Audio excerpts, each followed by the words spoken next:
is up here in Canada. Well, hello, Canada. It's your Uncle Clark. On today's episode, we have an old friend of mine who used to be a full-time touring musician, but has since traded in his days of sleeping in seedy motels for the luxuries of an air-conditioned office as a music leader at Trinity Church here in Kelowna. Corey Doak is his name, and he is one of the most interesting people you could ever hope to meet. A finely tuned man of humor, intelligence, kindness, and rugged good looks, Corey shares his thoughts on a whole bunch of different things, like his touring days, raising kids, what famous Canadian he'd most likely be friends with given the chance, Beanie Babies, and what goes through his head during a live performance. So, don't go anywhere. Coming up next is the third episode of Stay in Beauty with Uncle Clark, and I could not be more excited. Stay in Beauty with Uncle Clark and Corey Doak.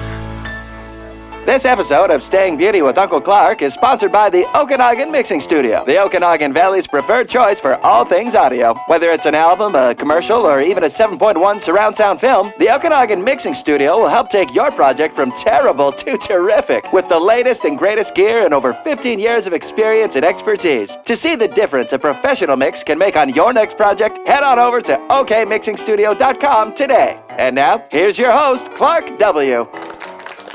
Hey, Corey, you can hear me in the headphones? I can. Beauty. Okay. All right. I know you know that Clark is not here tonight, but he just, I should probably tell you why. Did you see his 3-shot challenge video today? No, I missed that. What happened? Yeah, it's supposed to be a 3 shots of alcohol challenge, but he didn't know that, so he thought it was 3 hockey shots. So he got his son to take some shots on him when he was in net, and he thought with his son, it's just like, whatever. You know, doesn't need to wear that much protective gear, but turns out he should have, because he got him right where you should be wearing a cup, and he wasn't wearing one. You got to wear a cup. Yeah, I mean, right? You do. But yeah, he should recover, I think the doctors say, about 3 to 5 days. Wow. Yeah. Yeah, it was a good shot. It was a good shot. If you haven't seen the video, it's up on YouTube. So. Yeah, I'll have to check that out. Okay. On today's episode, we have Corey Doak. Corey, how's it going? It is going excellent, Jordan, not Clark. Wow. Yes. No, I am everyone, as you know, I'm Clark's engineer and twin brother, and he's not feeling well today because of that shot. So here I am doing the 3rd episode in a row for him, and it's wonderful because I know Corey, and Corey and I go way back. Corey, first of all, though, who are you, and what do you do? Yes, I ask myself that question every day. So my name's Corey. I am from the Oregon coast, but when I was 20, I jumped on a bus just with a bag of clothes and a guitar and moved to Canada and went to a Bible school in the prairies and ended up starting a career in music, which led me to be a touring artist for a while and a bit of a novelty act. You had some funny songs. Yeah. People seem to think so. Yeah.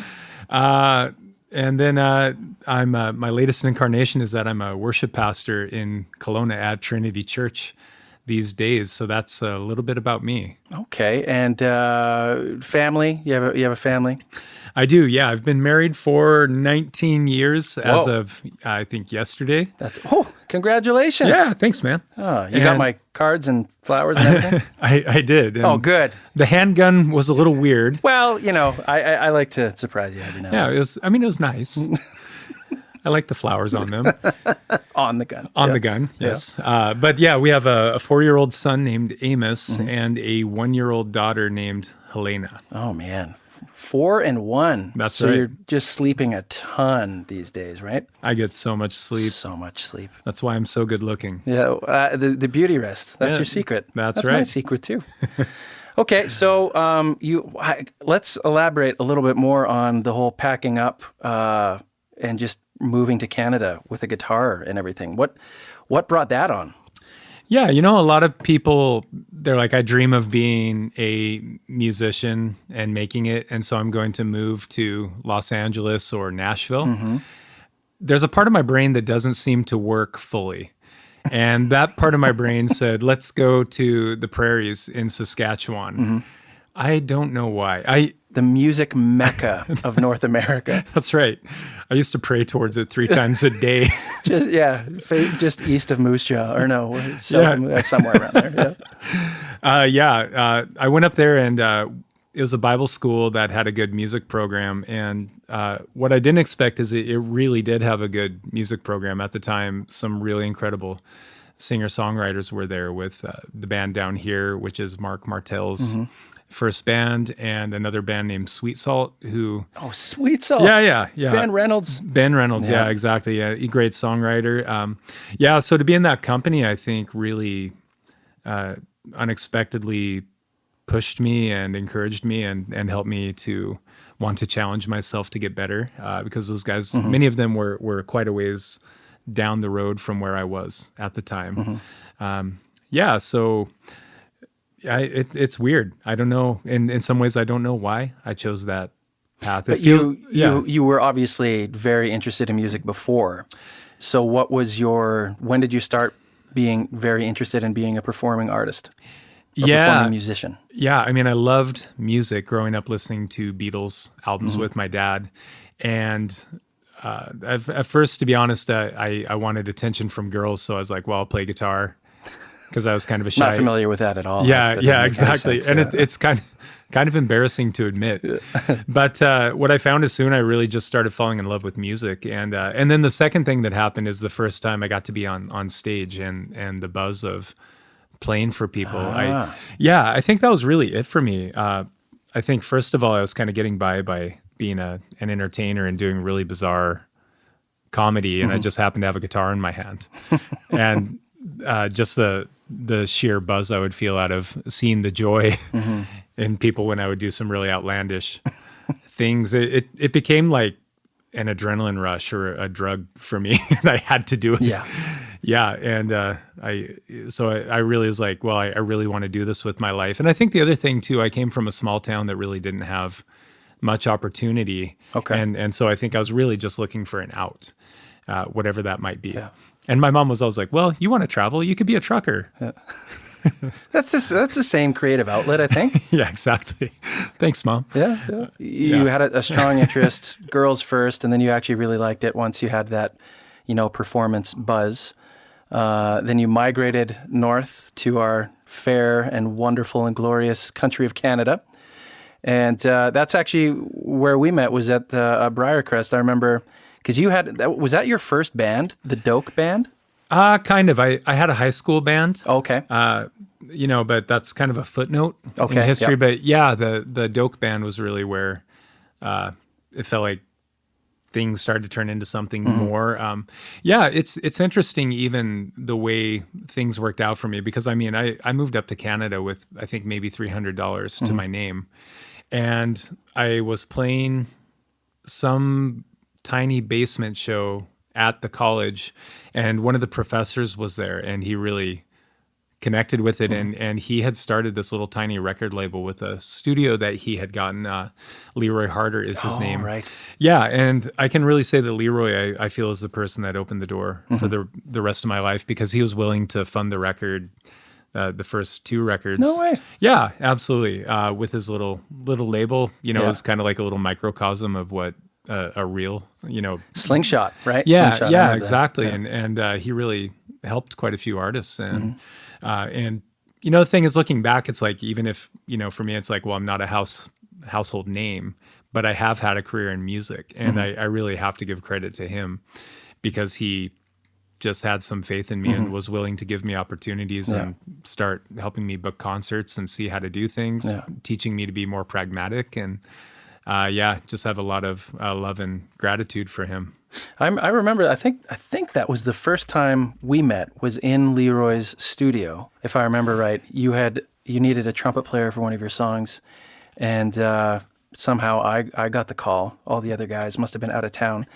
And I remember I walked in there, and I think that was the first time I ever recorded in a studio, and they had headphones on, and I don't think my mix was right. And I remember, and I was so intimidated, because I was in high school, and then you're there, and everyone knew who you were. And then Jason Germain was there, engineering, part of Down Here.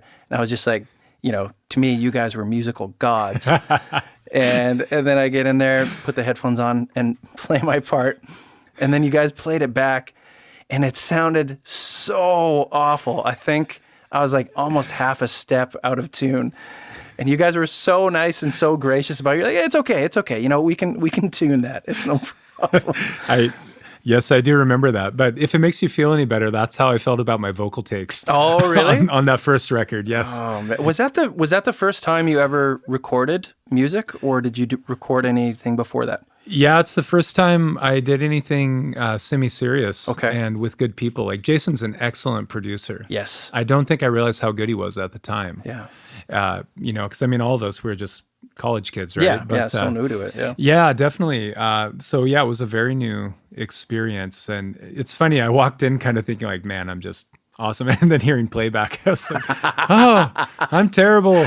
I'm going to go hide in my sheets for 2 weeks. A nice dose of humility. Yeah, definitely. Yeah. But it was kind of like one of those breaking down so you can rebuild kind of processes. Yeah, and that track that you did, that's one of my favorite moments on that album. And in fact, like, that album's not even on iTunes or anything because my later work started to become so much better. Yeah. But that album was so kind of off the wall that I don't think the flaws in it really mattered. I think it just had this kind of raw energy about it that didn't care about anything. It didn't take itself seriously. And I'm kind of moving into a season where I think I would love to get that kind of spirit back. Yeah. Because there was a while where I was taking myself so seriously about what do I need to write so that I can, and I was never good at that anyway, so I should have never tried that in the first place. Some people just seem very good at, hey, I'm going to write a ballad for Friday Night Lights, or I don't know. That I just dated myself. But that's never really been my thing. My creativity seems to have its own push. And I think I've learned to compromise in a healthy way. Yeah. But at the same time, there's a part of me that just misses that naivete. So you did that first album, and then from Briarcrest until, Kelowna, what did your life look like? Yeah, it was pretty much straight from my undergrad to Kelowna because I ended up getting engaged. And our first plan is that we were going to move to Calgary because the band that I left school with actually, I think, really had a lot of potential. And our plan was to move to Calgary to write, record, and just tour and make something happen. But soon after, our keyboard player and guitar player both left. So I think everybody just kind of felt that it had run its course. Right. And so I'm in Kelowna, and then I was offered an internship at a church as a assistant music director. Okay. And I needed to do that to finish my undergrad. And that actually ended up being a pretty special time at a place called Willow Park Church, where the church had grown from something like 400 people to nearly 2,000. And I ended up taking over the college group as far as being a worship leader and seeing that grow to getting 400 or 500 people out on Sunday nights. And so that was actually a really exciting thing, and a time of reforming with my band and starting to be a worship leader as, in addition to being a performing artist, which it is very different. And it was a foreign world to me because I didn't grow up in church. I just had a couple of really bizarre experiences when I was 19 that led me to faith. Just kind of like, okay, this is really weird. So made more sense to me to have faith. But church was a strange world to me. So it just it became a really cool time, and Willow Park's just got this kind of free spirit to it. Just had some really great times there, but it served a really practical purpose of giving me a job and helping me finish school. Okay. So that was the transition from, your band into more of a, traditional, I don't know, corporate type music job with the church. But then was there a period after Willow Park, in between Willow Park and Trinity, where you were just touring full time as an artist? Yeah, absolutely. And after I had been working at Willow Park for about 4 years, I had released an album that I was really quite excited about called Light on the Darkest Line. And I just really started feeling a connection when I was playing my own songs, that it was really coming to life. And so I just decided to go and tour. So for the next 7 years, I did 3 albums and was on the road doing about 100 plus dates a year. Wow. Traveled mainly Western Canada, just because, Canada is such a huge region. It's like Yeah. the size of 5 European countries or something like that, right? But I did cross Canada quite a few times, all the way across North America a few times, Okay. Mexico, Latvia, Lithuania. Wow.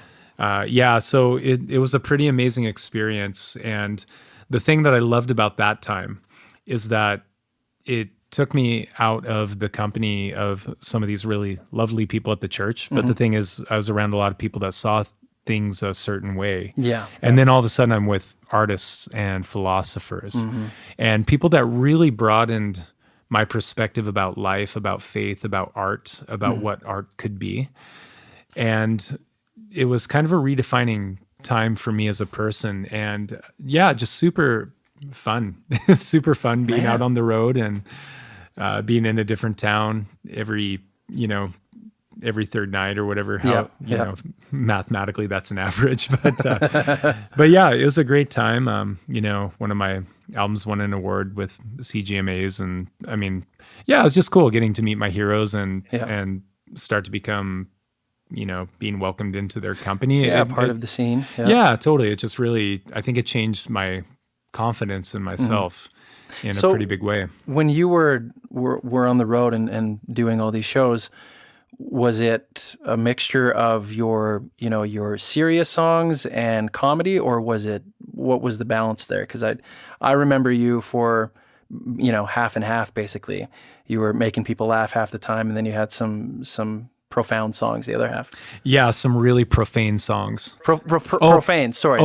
Profound. Yeah, I said it wrong. Profane. Yeah, that's right. A lot of swearing. No.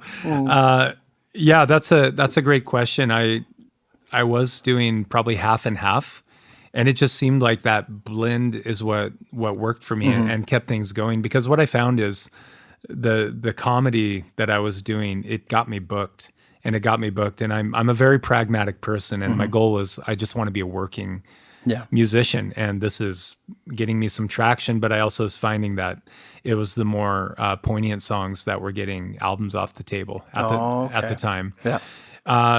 But in retrospect, I do think that if I were to do it over again, a part of me thinks it would make a lot more sense for me to either just be like, I'm an inspirational singer, or I'm fully a comedian. Right. And just not have the middle ground, because I just think that it confused people to some degree. I think it was like a niche that people loved that, but I think that things potentially could have gone further if I had chosen one path or the other. But the thing is, it's like you are who you are. And I think I was really being true to myself. And what? Yeah, I was going to ask you that, because like I know something that like Mark and I have talked about before is this unique quality about you where you can go from like joking about whatever we're talking about and then switching very quickly to like a serious in-depth question about what we were just joking about. And so I was wondering musically, because you did, both serious and profane songs, and then you had this comedic side, if that was just because that's what came out of you and that's what you wanted to do, or if that was like a strategical choice. No, Strategic? I don't know. Strategical. Strategical. Yeah. Anyway. I think that it just was really true to who I am. Yeah. And looking back, I don't know if I could have done things a different way. There's something in me that occasionally I just feel like my spirit just moves me to do certain things. Yeah. And I can't really explain that. Like, obviously I'm mature enough to not be controlled by my emotions. Right. You finally figured that out. That's cool. Yeah, I finally did. Yeah. I'm not wearing pants right now, but. No, well that, it's a podcast. Doesn't matter. It doesn't matter. Yeah. Yeah, exactly. And it's when I talk about this, I'm not really looking back with a sense of regret. It's more just an observation. And it's the kind of thing that I think there were times where that kind of got me into trouble. For instance, I had just gotten back from a really intense weekend where I had a pretty big break in my career. And it was getting some buzz at the time. And I went to a concert of a friend of mine who I really admire, and he called me up on stage to play at this, like, the artist is like totally an inspirational singer. And I went up and I just did like a full-on comedy song. Yeah. And I remember walking up, there was just this like absolute expectation, and I could just feel this like electric in the air. And I went up and I just totally like destroyed it. If I'm to be in a bad way. In a bad way. Oh, okay. And the thing is, like, I look back on that, and I don't know if I would have or could have done anything differently. I could have played the card where I'm like, okay, yeah, I do have, the Song of the King, which is the one that everybody resonates, and I think it would have blown that crowd away. But for some reason, I went up and did a hip hop song about Yo-Yo Ma. Wow. Which, same. Yeah, exactly. But I think there was a part of me that wanted to actually try to destroy some expectations in that particular moment. And was it the wisest thing to do? I don't know about that, but it is what I did. Yep. I like that John Bryan song, I did what I did because I wanted to. Because I wanted to. Yeah. Yeah, that is a beauty song. Okay, so you're a worship leader now at Trinity. Yeah. And have been for how long? Coming on 7 years. 7 years. Okay. Yeah. So what does the average work week look like for you? What do you do? Yeah, well, I collaborate with a team that has worked really hard to mentor a group of volunteers to be really excellent at playing music for the purpose of glorifying God, inspiring people, expressing creativity, bringing life to a church community, and helping other people sing together and hopefully see truth revealed in a new, fresh way. So practically what that means is I spend a lot of time organizing musicians and trying to get to know the music in a broad sense so I can give direction to a bass player or a drummer or what guitar tones we're using or a keyboard player, a vocalist, whatever that may be. And also just a lot of organizational kind of stuff because we're a kind of a big operation, it's like we oversee like 40 volunteers and we're just a bigger church. But other than that, I find that I seem to be doing a little bit more what you may loosely call pastoral work. Okay. In the sense of sometimes just spending an hour with people when they need to be encouraged or just walking with people.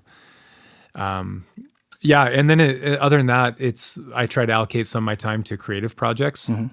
We're starting to do more like, video shoots and of live music, and I'm trying to do some writing for the church to try to spark that muscle because we have some really brilliant talent, and I would love to see them be empowered to do it. So for me, my mindset right now is just do some, and then maybe it'll just catch on. Be an example of that.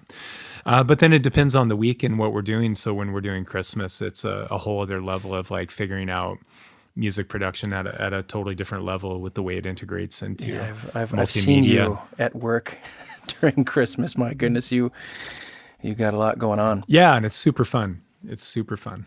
So would you say you're like a bit of a musical director for your teams as far as here's the style of the song, here's the song we're going to play, and you kind of guide the ship? Yeah, absolutely. Number one, I do work with a team that is very collaborative about what we're going to be doing for content.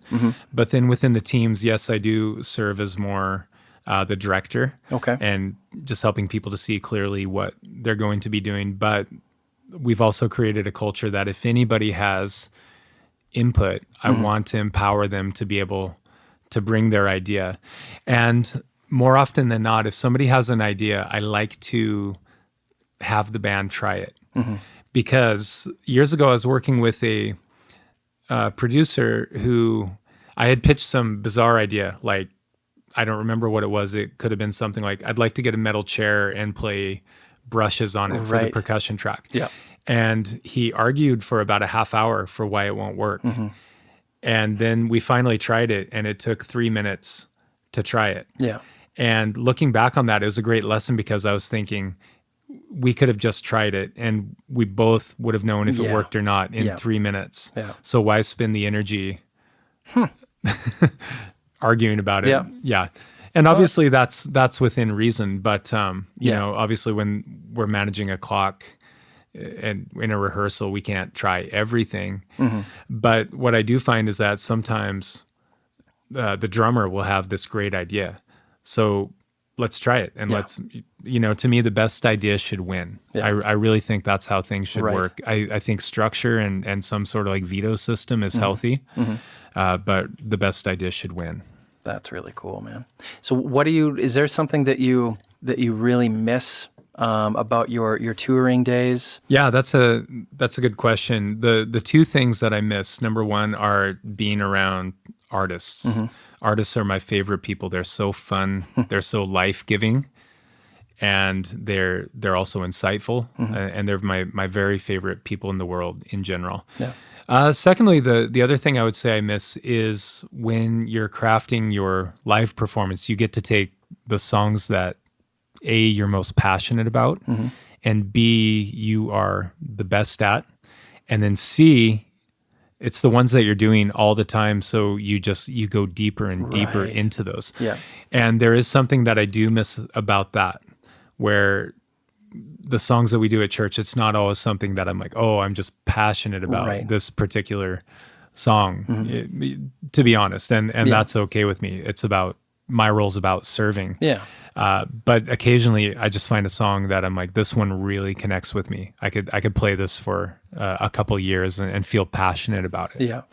Okay, so performing live, if you think back to your earliest days of performing live up on a stage compared to performing on a stage now, are there any massive differences that make things a lot easier compared to the old days?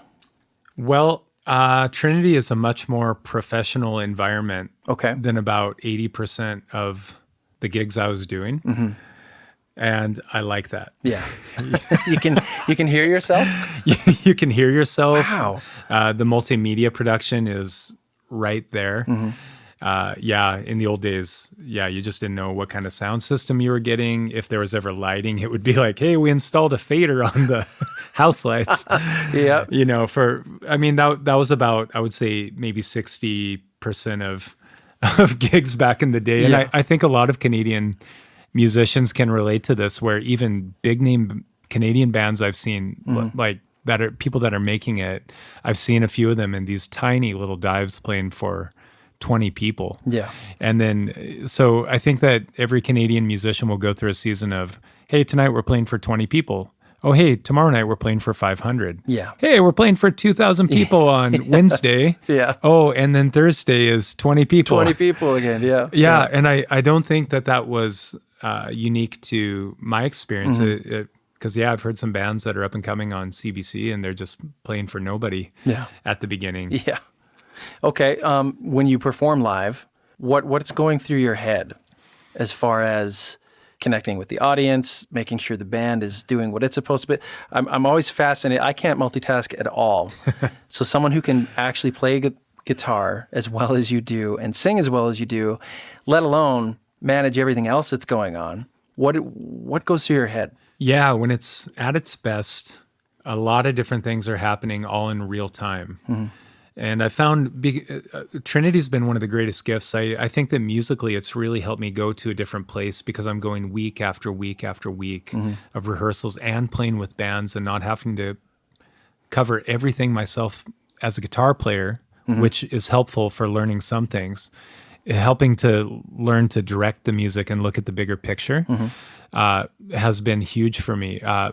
In real time, there will be times where I'm thinking of my guitar part and leading and trying to emotionally or physically connect with people all in real time. I'm thinking about the next thing that's about to happen. Okay. So it's this interesting thing where there's been times where I feel like I'm in the present moment, but I have to also at the same time put my mind in the future. Yeah. Just a little bit to catch up with that. And the weirdest experience I had, I was playing a song, and all of a sudden in my mind, I started envisioning 2 other ways to play it on acoustic while I was playing. Okay. And I started seeing chord diagrams for the whole song, which was a really weird experience. I think maybe I hadn't slept enough. It was a beautiful mind moment, but I'm seeing like chord diagrams and just envisioning how I could play things. And I think that as an acoustic rhythm player, that's the thing I've done the most. And so I think that I've gone deepest with that. And so I can turn on a dime a little bit for playing things. Whereas playing electric guitar or a lead part on electric, that would take me time to like, develop what I'm doing and some forethought before I do it. Right.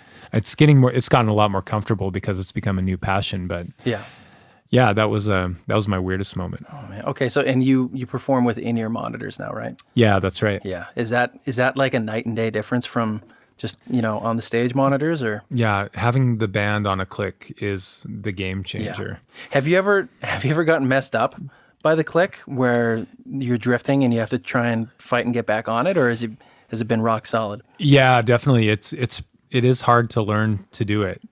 And we had a weird thing where one of our singers, fortunately the band was excellent on this thing. One of our singers did a weird thing where we're playing a song in 4/4 and they came in on like beat 5 and started, and the whole band just shifted and was with the singer in a beat. Oh, was one beat off the whole time, but they kept it going? Yeah, well, it was just a weird thing where the singer came in late or something and everybody just naturally shifted over to that.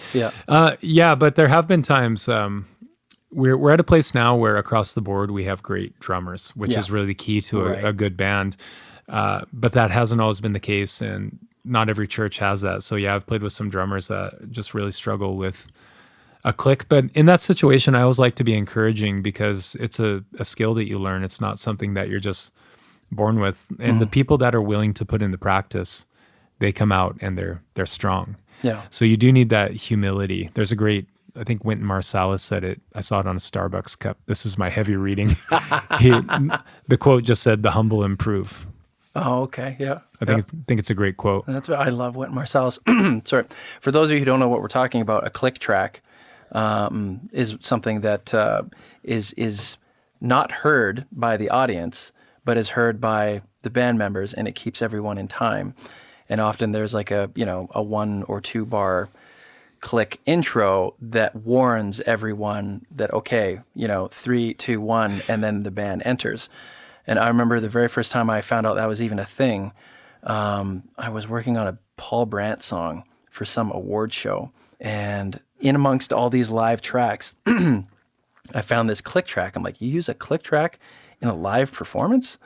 And I was very familiar with them in studio stuff, of course, but I had no idea that clicks were as widely used in live performances as they are. But I think, pretty much anyone I've met who does it with a band, specifically professionally, is always using a click. Yeah, it's a game changer, isn't it? It was like this revelation to me when I started to see how some bands do things like that.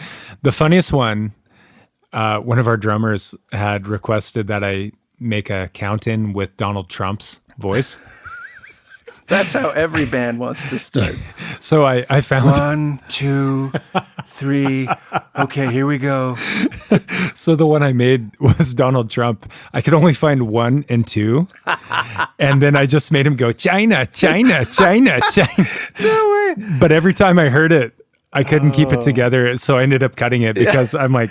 Yeah, how can you enter a song series like "As the Deer Panteth for the Water" with Donald Trump counting you in? I don't know if I could do it. No, it shouldn't be done. No, it should not be done. Okay, so how do you when you write you're still writing your own songs? Yeah, I am starting to write a bit. Okay, what's the process like? Where do you go for inspiration? Do you have to be in a specific headspace to write, or does it just you write when the mood strikes you? What happens? Yeah, writing has become more of a grind for me over the years. It's been pretty rare that I get a song in 4 hours or something. And I think part of it is that I don't have a lot of space in my life, because if I'm not at work, I'm hanging with my family with a very active 4-year-old and 1-year-old. And then I'm also working on a master's program right now. And I tend to write best and tap into that inspiration when I have some solitude. And that's just more my process. The thing that's been helping me lately, I would say, is relationship. Okay. I've been noticing that some of the ideas that I get for writing will be somebody sharing with me something they're going through, or something that's inspiring them. So that's definitely one avenue. The other thing, and I should do this more, is I find the more excellent fiction I read, the more it seems like I have this reservoir of creativity. So I know that when I really dive into like a John Steinbeck novel, or Patrick Rothfuss or something, it just seems like that genre is a well for me that I go to, that all of a sudden it replenishes something for me creatively. And I think you just need to listen to whatever fills your tank, right? Yeah.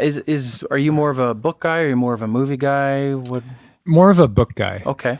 Yeah.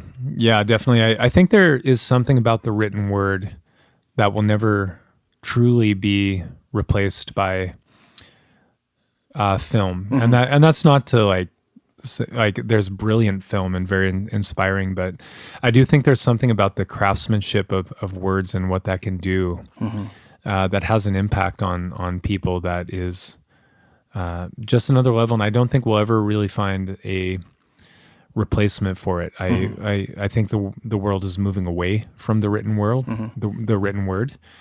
I still think that we need it. I think language helps us to be able to articulate ideas and clarify our thoughts.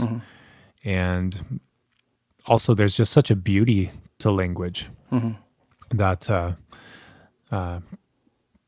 to me, that I just think I find few things really move me. Do you have a book that, what is the book that you've reread the most?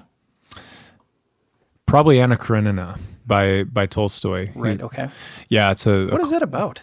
Yeah. It's about a woman who meets the love of her life in the wrong time, in the wrong context, and the fallout that comes from it. So it's about a woman that ends up committing adultery, and just how her life kind of unravels. But the thing about Tolstoy is, I feel like his writing is like a microcosm of literature, that it's insightful, it's funny, it's dramatic, it's many things you don't expect. It's very philosophical, but in a way that's not heavy-handed. Right. I tend to not like any art that feels like it's trying to push an agenda. Oh, okay. Which is funny because I'm in, Christian music. That's not pushing an agenda. It's just very much open to interpretation. Yeah, exactly. But there is something to me about, I think when people just tell their stories or bring their art, I think it's got this incarnational feeling of the way it helps communicate truth. Whereas I feel like anytime something's really heavy-handed, it just feels like it pushes me away. Or if, I'm on a tangent here. It's a complex book. I actually wrote a song about it on my album Light on the Darkest Line, which I'm really quite proud of that. I think the interplay of the guitar line and the vocal is really interesting. And it's a song about making mistakes and realizing that there's grace for that. Yeah. The thing that always bothered me is in the song I pronounced it Karenina, because it worked with the guitar line.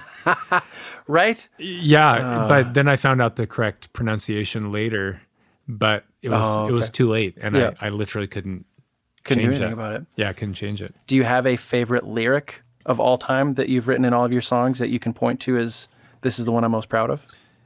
Yeah, I think that in the song that I wrote for my son, yes, I was hoping you'd mention that when one. I found out that he was being born, I just had this sense of, if I was to die today, what would I want to pass on to him? And the song that I wrote is called Welcome to This World. And it really is about the paradox of the beauty and the tragedy of life and the world that we live in. And there's two lines that I think of. One of them, a verse is, so welcome to this world full of heroism and fear. Both Picasso and Hitler were here, and they both have left a mark. And there's a line later in the song that says, life is a bar fight and a symphony. Don't turn the music off.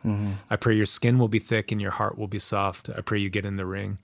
And there's just something about that line, a bar fight and a symphony, that really putting those two images together.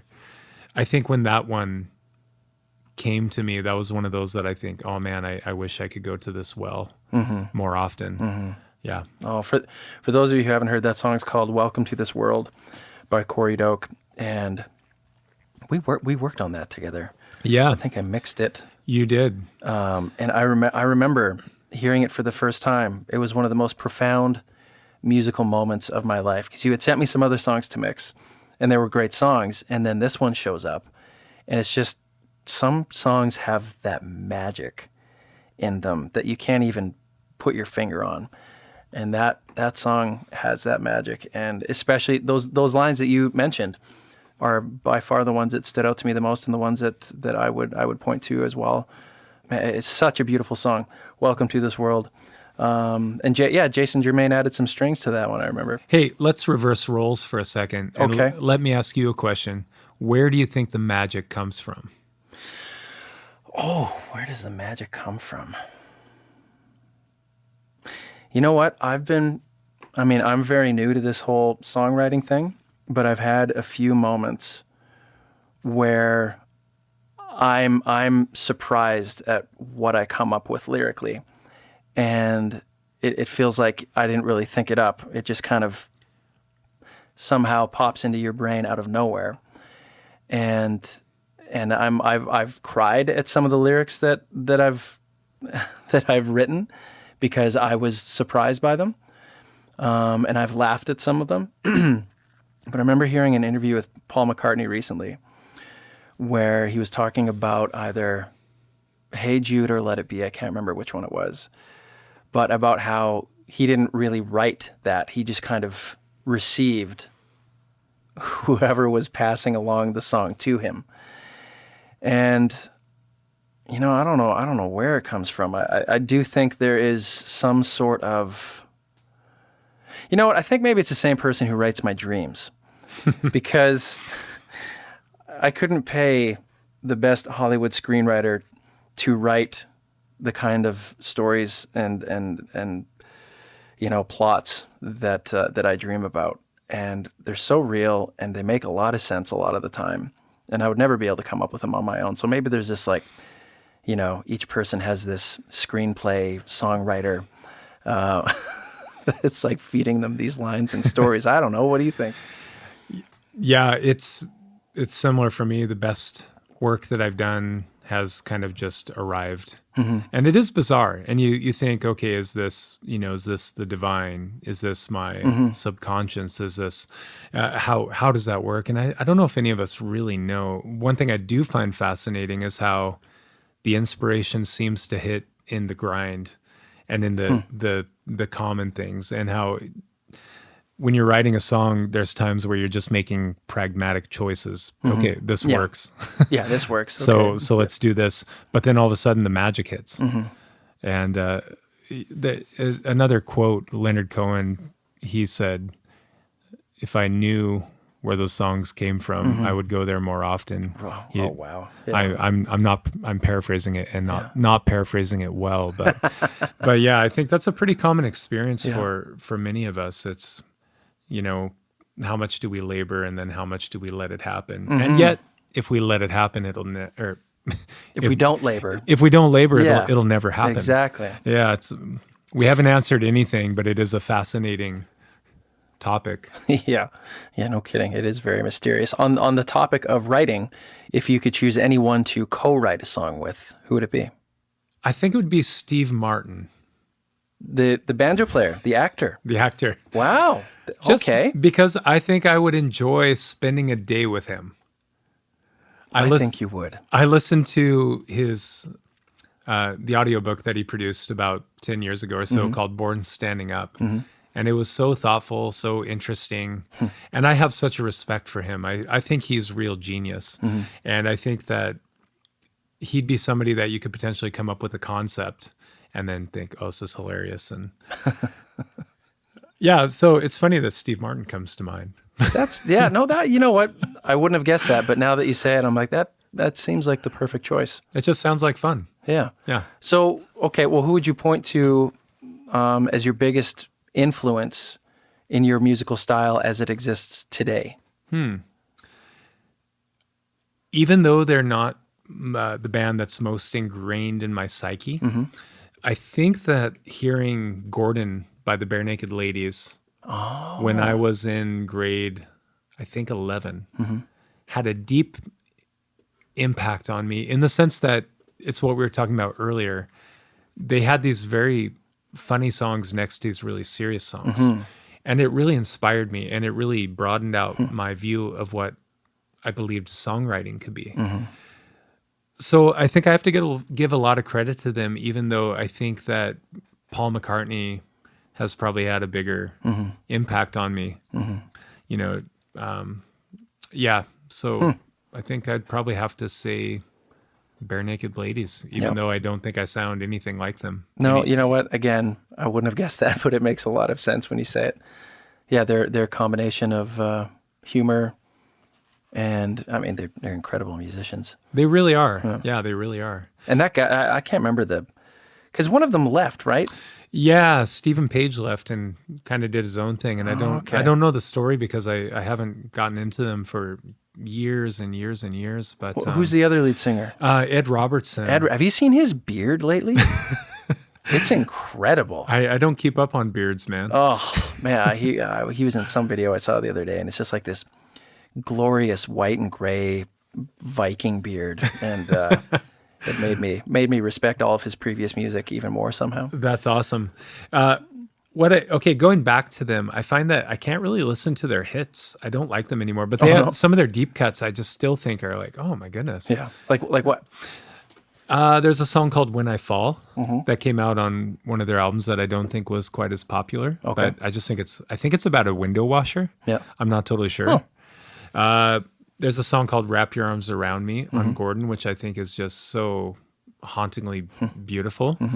Yeah, there's some of those that I think really do stand the test of time, but it's kind of hard to go back to something like 1 Week, which when I heard it, I flipped over it. It's been 1 week. Yeah, yeah, exactly. I flipped over it. Just that like nerdy hip hop vibe, I just thought was so funny and so clever, but I tried to listen to it once like a year ago, and I was like, I can't do it. Oh, I do really enjoy a good like 90s playlist on Spotify that you forget about so many amazing songs from the 90s, like Tonic and who are the guys who did It's Closing Time? Oh yeah, I saw them open for Bare Naked Ladies. I was going to ask, did you ever see the Bare Naked Ladies in concert? I did, yeah. I saw them 2 times actually. Wow. I saw them once in Regina. Did you see them in Regina? No, I saw them Portland and Kelowna. Oh, wow. Yeah. Well, you should have seen them in Regina.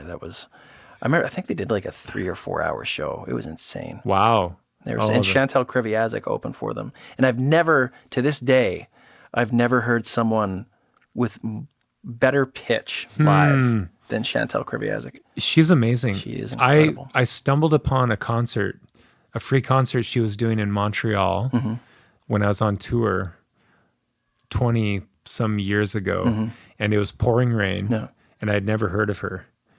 And it was so incredible. Oh man. That it was so amazing and so moving. Yeah. Okay. So you did see Bare Naked Ladies and who is it again? Paul McCartney? No. Bare Naked Ladies and the guys who did Closing Time. Oh yeah, Semisonic. That's what they're called. Yeah. Which dream band concert performer have you not been to that you'd love to go see? Yeah. I really want to see Vampire Weekend. Oh. That's been my favorite band. Yeah. The last 6 months. I think they're so creative. Yeah. So interesting, so well thought out, but fun. It's just got this like spirit about it. Yeah, I love them. I would love to see those guys. I've gotten to see a few of my all-time tops. Like I got to see Coldplay, which is great. I just think that's incredible. Yeah, they're really inspiring. Yeah, they just are. They're so good.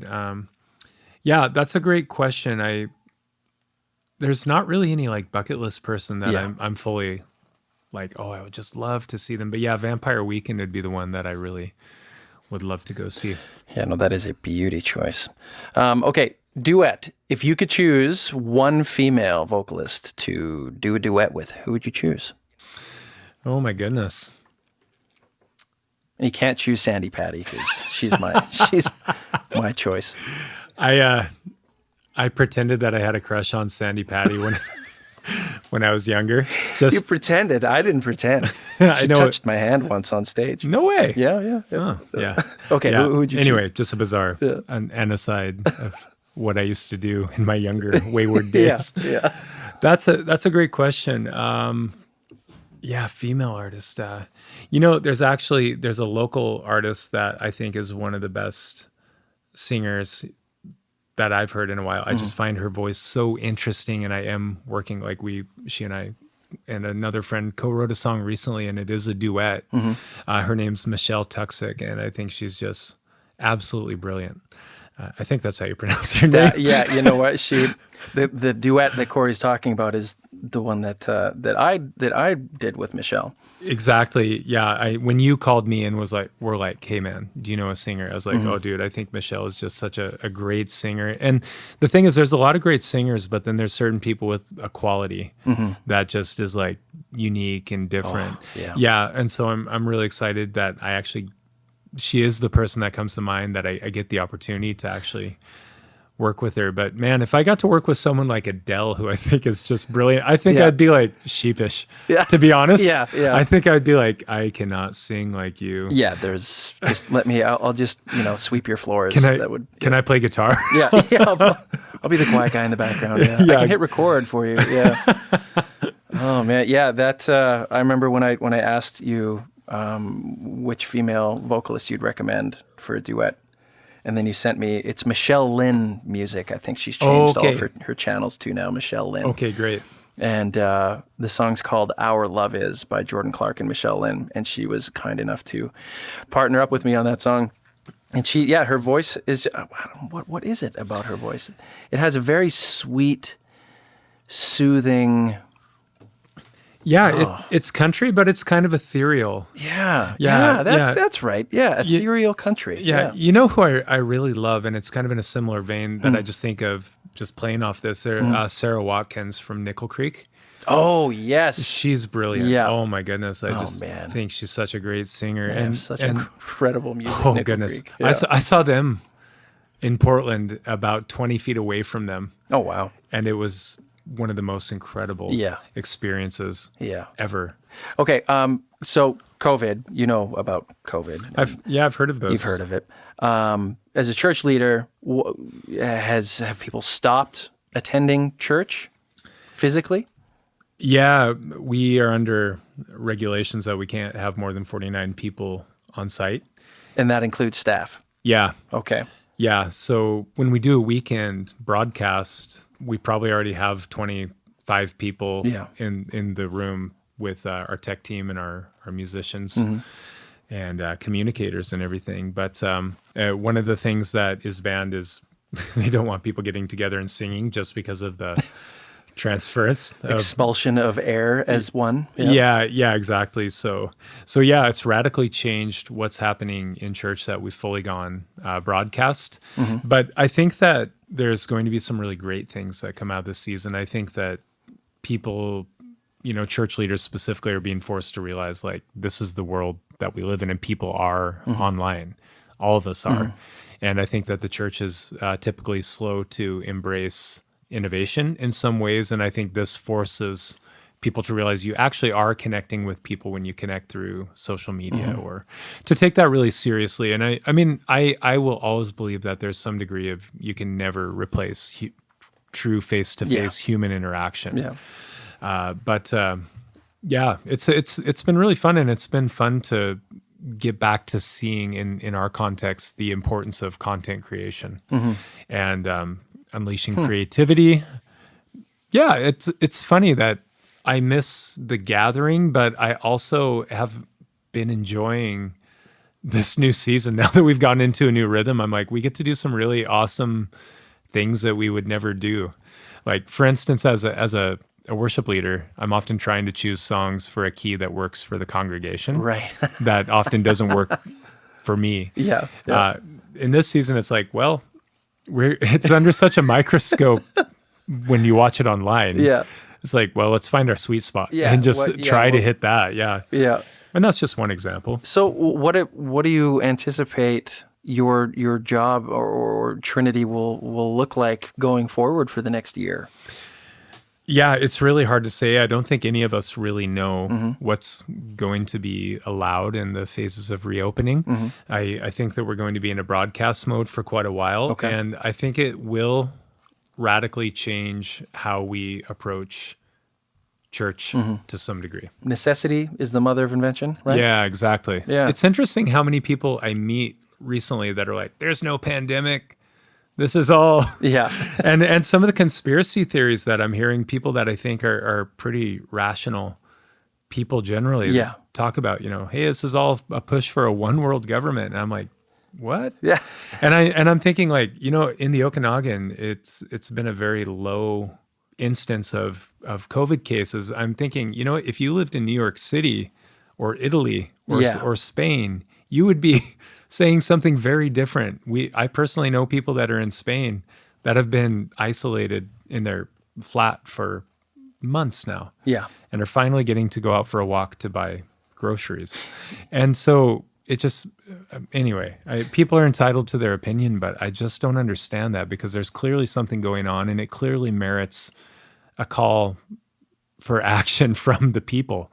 Oh, yeah. I think because Canada has fortunately not been hit nearly as bad as the numbers were predicting, I think it's fairly easy for us to miss out on the severity of it from how severely it's impacted other countries. Yeah. We all get our news from different places and have grown up with different perspectives. And even in my own family, there's, drastically different perspectives on it. And it's really been quite interesting to have conversations with people who you love and respect and,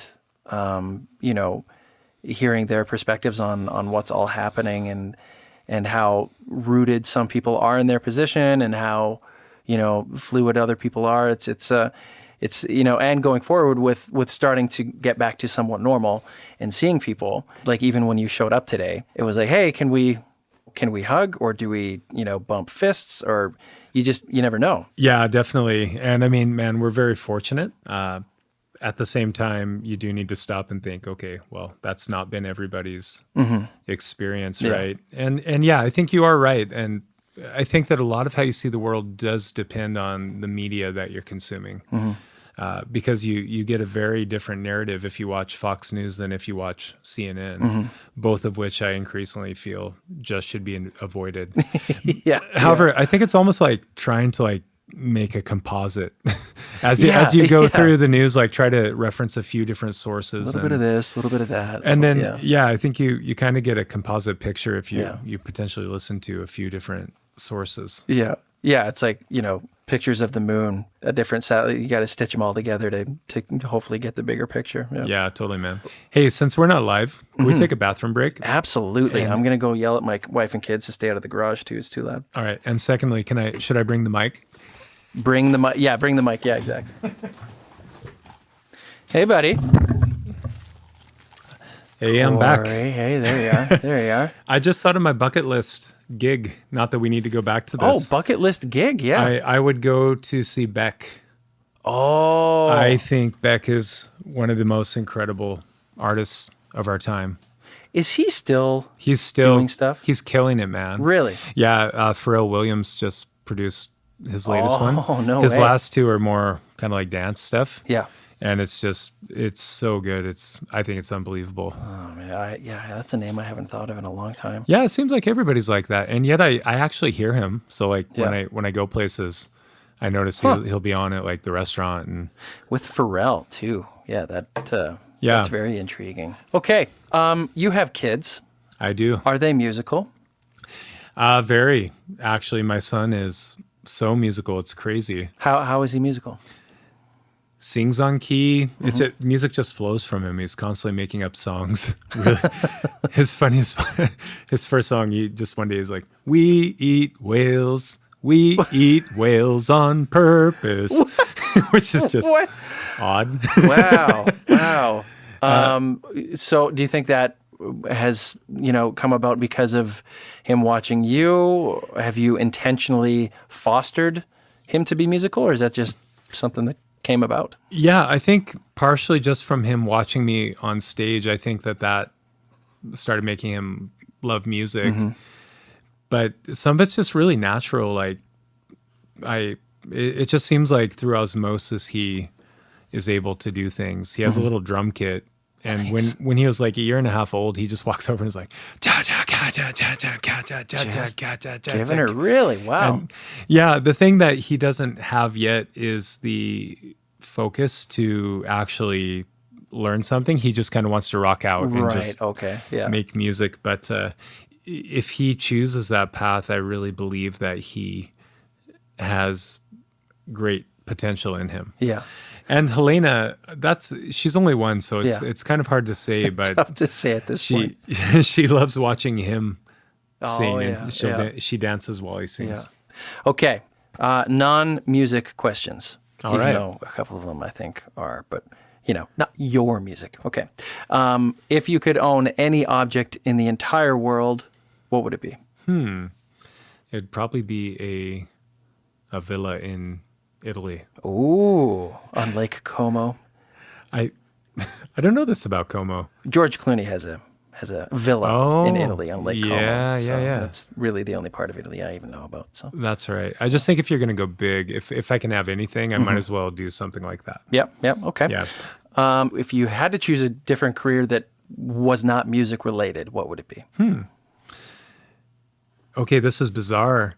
It really appeals to me to be a delivery truck driver for about 2 months. Really? No, I'm serious. Yeah, no, I get that. I was a Culligan man. I Yeah. love that job. Huh. What is appealing to you about that? I think just the space and just totally leaving behind music, because that's all I've ever really done. And there's been times where it feels like you kind of join the circus.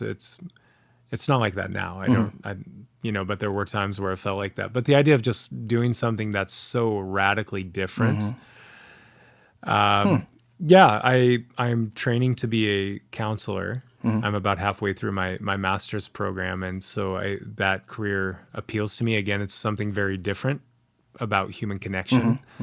But I've never really envisioned myself doing anything else. And I think that's kind of a blessing and a curse. Well, I know I saw FedEx is hiring in Kelowna right now, so Nice. it might be time to switch. Okay. Favorite meal? Favorite meal? You can't beat the sandwich. Just in general, you can't beat a clubhouse sandwich. No, you can't.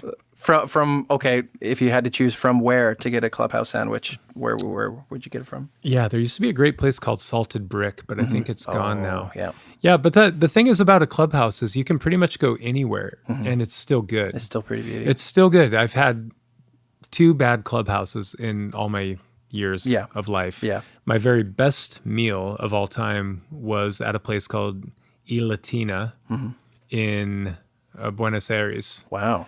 About 5 years ago. Yeah, even without the food, that sounds amazing. It was unreal. 8 courses. The only way I can describe it helped me to see what food could be in a new way. You know what? I've heard people say that about. I've yet to have that experience. It is like a revelation. It was unreal. There was a soup that you take a bite, it tastes one way, and then all of a sudden the flavor transforms mid-bite. Man. So the best way I can describe it is it's like seeing a good local artist and then going and seeing Van Gogh's Starry Night in person. Like I just didn't know food could be that way. It was the first time I was like, somebody's made this an art form. Wow. Yeah, but I don't need that. I'm happy with clubhouses. You're happy with the clubhouse. Okay. Do you have a favorite athlete? Mike Tyson. Mike Tyson. Everybody's favorite. He's coming back. Oh, I know. Have you seen that? I've seen his Mike Tyson Mysteries. I watched one episode of that and it was really funny. Oh man, he is not the guy that I thought he was. Growing up watching him to who he is now, he seems like a pretty beauty guy in from what I've seen. Definitely.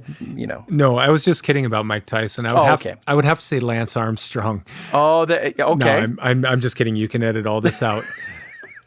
Mike Tyson, Lance Armstrong. I think the Chicago Bulls. And I know it's in all of our minds because of The Last Dance. But you know what? It's really funny. The previous two guys on this podcast, John and Josh, both said Michael Jordan. Yeah. So it's a common thread. Everyone's favorite athlete these days is Michael Jordan. Yeah, definitely. Yeah. But other than that, there's a few lesser known people like Derrick Thomas, who played for the Chiefs back in the 90s, who was a brilliant linebacker. Oh. When I was young, he was my football hero. Derrick Thomas. Yeah. Man. Did you ever collect like baseball cards, football cards, anything like that? I did. Which sport? Mainly football. Oh, okay. Yeah, I was always a big NFL fan. So you had some Derrick Thomas cards? Yeah, exactly. Nice. And I have not really been an NFL fan for years. Mm-hmm. Just moving to Canada, first of all, there weren't as many people who were into it. Mm-hmm. And I've just been busier. But it was awesome for me to see the Chiefs finally win, because I was a big fan in high school back when they were either just terrible or almost there, and then something would fall apart. So seeing that, even though I wasn't really like a big Chiefs fan this year, I was like, man, that's pretty awesome. Do you anticipate with Amos getting him into collecting cards of any kind? No, I don't think so. It's a terrible idea. It's awful. I don't think it's a terrible idea. People are free to choose their own ideas. Yeah. Well, it's brought a lot of joy to me and my kids, Corey. So, Well, we're really into Beanie Babies. Oh, yeah. My sister really. Are those still a thing? I don't know. You don't know. I really don't know. I think they are still a thing, actually. I think they are, yeah. When you're talking about the whole downturn, because I remember it was such a hot thing years ago, and then it seems like I think they are making a resurgence for some reason. I hope so. I know some friends who spent a lot of money back in the day on a huge Beanie Baby collection, thinking they were going to be worth millions of dollars. So for their sake, I hope they're coming back. I do too. Okay, favorite composer? Favorite composer? Perhaps Wagner. Oh, okay. Yeah. Wagner. Just really bizarre and interesting compositions. It feels like it was like the acid rock of the classical world. Do you have a favorite modern day like film composer? I think what was that film called? You would probably know this. It may have been Hans Zimmer that did Interstellar. Oh, yep. That was pretty brilliant. Yeah, that was incredible. The organ. Yeah. No, that is incredible. Okay. Do you have, I know you're more of a book guy, but do you have a favorite all-time movie? I think Shawshank Redemption. I've never heard of that one. Shawshank. Oh, the one at the top of every greatest movie list of all time? Oh, is it? Okay. Oh, yeah. Well, I feel more like vanilla milquetoast now that you said that. But no. Wait, if everyone else likes it, I hate it. Exactly.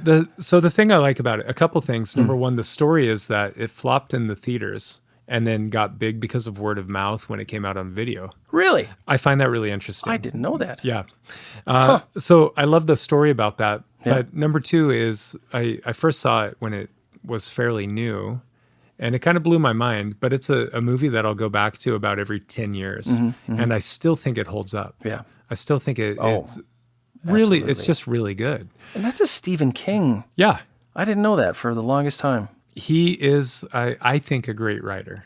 And there's things about him that I've read a few of his books. You almost don't want to admit that, right? If you're like... I grew up on a lot of his books. My brother would read them, and I'd get the second versions of them. Yeah, totally, man. But he's actually surprisingly funny and insightful at times. The book of his that I think is unbelievable is called On Writing, a memoir of the craft. Oh, okay. It's extremely good. It's just a book about his journey as a writer, and also it's a practical guide to writers, which I have found extremely helpful, because he was a English teacher or something like that before I think Carrie got big. Yeah. Yeah. Oh, okay. Have you ever tried to write like literature? I have written 2 children's books. You have? I have, yeah. One of them is being illustrated. What? By my friend Ryan Olson. No way. who is one of the lead animators at Yeti Farm. Oh, okay. Works on Yeti. like Pete the Cat and Yeah. some of these shows. So yeah, we're quite excited. Wow. And that was born out of just really our friendship. He and I have been really good friends for a long time. Yeah. He's one of my bass players. Oh, okay. And we were just talking. His daughter's 3 weeks older than my son. Oh, and we okay. were talking about telling stories. And one day we were in the park and we were talking about, I was telling him about a story that I was telling Amos in which the villain was a monkey named Shenanigan the monkey. And that was the name that really sparked something in him. And he said, you should write that. And then I started getting a vision for a story about this monkey who is kind of this naughty monkey who receives the consequences of his choices. Oh, okay. But then ends up kind of like turning over a new leaf and becoming a hero. But it's just very silly. Yeah. And it's really kind of like Curious George meets MacGyver. And I'm quite excited about it, actually. That's one of the creative projects that I have enjoyed doing the most. Right now, the work's really in Ryan's court. But that's something that we're planning on releasing in the next year or something like that. We both have very busy lives, so we haven't made like a firm deadline, but it is in process. Wow. That is, I had no idea. That is really cool. Well done. Well done. Yeah, thank you. Both a songwriter and now a book writer. Okay, if you had to be stuck in a previous decade forever, which one would you choose? Well, I think the 60s is appealing. Okay. The massive cultural shift that was happening, and I think there's some really brilliant music that I really resonate with from that time, and there's always been a part of me that feels like I belong there. Okay. Was that when Woodstock was? Yeah, exactly. You wrote a song about that. Yeah. And there's actually a line that says, "You can drop me off in the '60s, and that would be just fine." Because that particular song is about kind of feeling out of place. Yeah.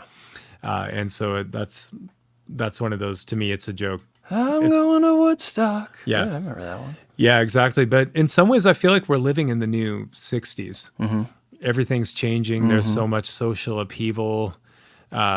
I think in a good way in some ways. And in other ways, just, social norms being cast out the window, every, rapid advance of technology, et cetera.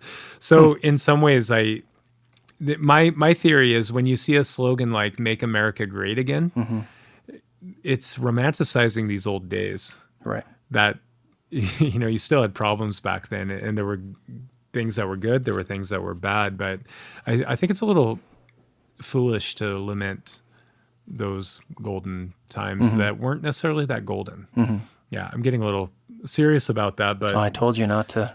You not told to talk me about Trump, but here we are. Yeah, exactly. And yeah, some of my best friends are like hardcore Republicans, and I see things a little bit differently. But they're some of the people that I respect the most, and I like them because they challenge my point of view.